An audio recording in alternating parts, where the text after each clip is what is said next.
Rohingya Myanmar کے مغربی ریاست راکھین میں آباد ہند آریائی لوگ ہیں۔ میانمار حکومت کے فراہم کردہ اعداد و شمار کے مطابق ان کی تعداد 11 لاکھ کے لگ بھگ ہے، لیکن انہیں بڑے منظم انداز میں سیاسی نمائندگی کے حق اور دیگر شہری حقوق سے محروم رکھا جا رہا ہے۔ ان کے دیہات پر بدھ متوں کے سیکورٹی فورسز کی سرپرستی میں وقفے سے حملے بھی کیے جاتے ہیں اور ان کے خلاف فوجی کریک ڈاؤن بھی کیا جاتا ہے، جس کی وجہ سے وہ جانیں بچا کر پڑوسی ملک بنگلہ دیش کا رخ کرتے ہیں۔ جبکہ ایک اعداد و شمار کے مطابق میانمار میں روہنگیا مسلمانوں کی آبادی تقریباً 13 لاکھ پر مشتمل ہے۔ ملک کی اکثریتی آبادی بدھ مذہب کی پیروکار ہے اور اسی مذہب کے انتہا پسند ایک عرصے سے مسلمانوں سے انسانیت سوز سلوک کر رہے ہیں۔ میانمار میں زیادہ تر روہنگیا مسلمان ریاست اراکان میں ہی آباد ہیں، لیکن 2012 میں مسلم کش فسادات کے بعد سے ہزاروں کی تعداد میں عارضی کیمپوں میں رہ رہے ہیں۔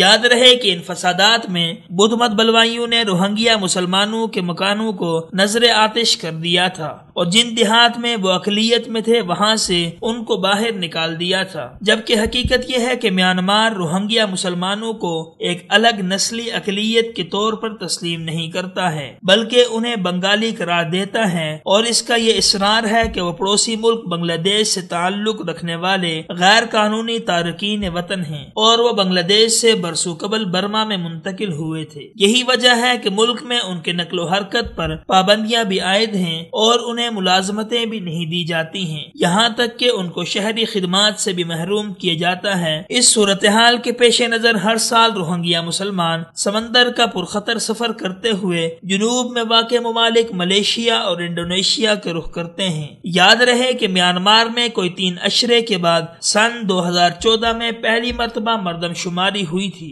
لیکن اس میں حکام نے مسلمانوں کو روہنگیا کے طور پر شناخت دینے سے انکار کر دیا تھا، جبکہ روہنگیا مسلمانوں پر ان مظالم کے رد عمل میں نوبل امن انعام یافتہ آنگ سان سوکائی سمیت میانمار کے سیاسی لیڈروں نے انتہائی سردمہری اور بے حسی کا مظاہرہ کیا۔ انہوں نے اپنے ہم مذہبوں کے مظالم کے خلاف نہ کوئی توانا آواز بلند کی تھی اور نہ ہی ان کو غلط کاریوں سے روکا تھا، جبکہ بدھ مت کے پیروکاروں نے اس سے قبل بھی 2012 کے آخر میں اراکان میں مسلمانوں کا قتل عام کیا تھا اور ان کے مکانوں، دکانوں اور دیگر املاک کو نظر آتش کر دیا تھا۔ اس وقت اقوام متحدہ کی ایک رپورٹ میں بتایا گیا تھا کہ اس ریاست میں نسلی اور فرقہ وارانہ بنیاد پر خونریز جھڑپوں کے نتیجے میں 28,000 سے زیادہ افراد بے گھر ہو گئے تھے، ان میں سے 97% سے زیادہ روہنگیا مسلمان تھے۔ اسی طرح جون 2012 میں 75,000 سے زیادہ مسلمانوں کو بے گھر کر کے عارضی کیمپوں میں دھکیل دیا گیا تھا، جبکہ قتل و غارت گری کے تازہ واقعات میں بدھ مت انتہا پسندوں نے روہنگیا مسلمانوں کے 5 مختلف دیہات میں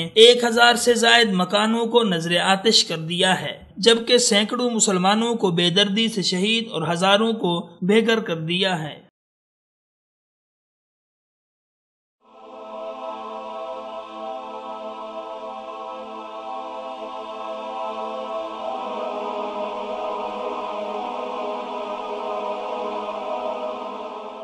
ایمان